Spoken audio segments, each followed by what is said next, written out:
Well, Walt Grayson is back with us to focus on Mississippi and has a story about the roots of rock and roll. That's right, Walt. You've had a visit with the lead singer of the Rolling Stones. That's right. And he lives in Clinton.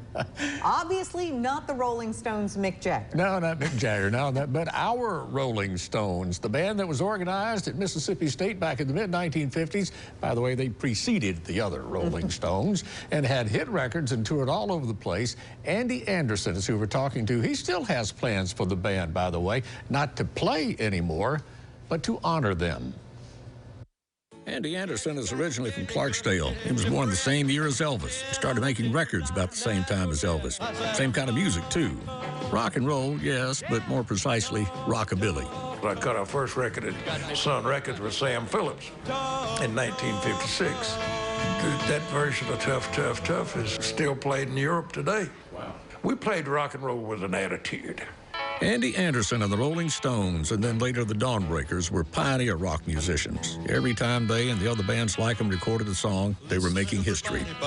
Now, the Rolling Stones name came from a bunch of guys they went to school with who drank too much and decided to rob a bank, and got caught when their car ran out of gas at the city limits, and lamenting from their jail, they admitted, "We ain't nothing but a Rolling Stone." Band member Joe Tubb brought that story to the group, and the band liked the name. The Rolling Stones toured all over, Mid-South in particular, and it wasn't an easy job. They were their own roadies. Life's crazy out there, especially in the early 60s, and they hadn't even built the interstate system yet. But that was a long time ago. It's time for remembering and preserving this story now. So Andy wants to take a few acres where he lives in Clinton and make a memorial for all the people who ever played with the original Rolling Stones and the Dawnbreakers. It's only natural for a man to think about a whole lot more than he can do. And Andy wants to do a lot. Golf cart paths, art objects, but in particular, the names, the dates, and places of where music history was made and where life on the road was lived out. I wouldn't take anything for all we've done, but I don't want to go back out there again. That's a sign you did it right the first time, and a great reason to make sure it isn't forgotten.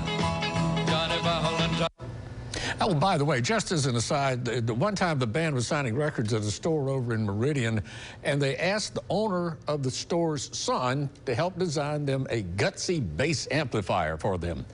That young man was Hartley Peavy, who went on to be the maker of the go-to American full-volume amp used all through rock and roll era. Who knows? Hartley Peavy may have just taken over the store for his dad, and the original Rolling Stones not ask him to build an amp. How about that?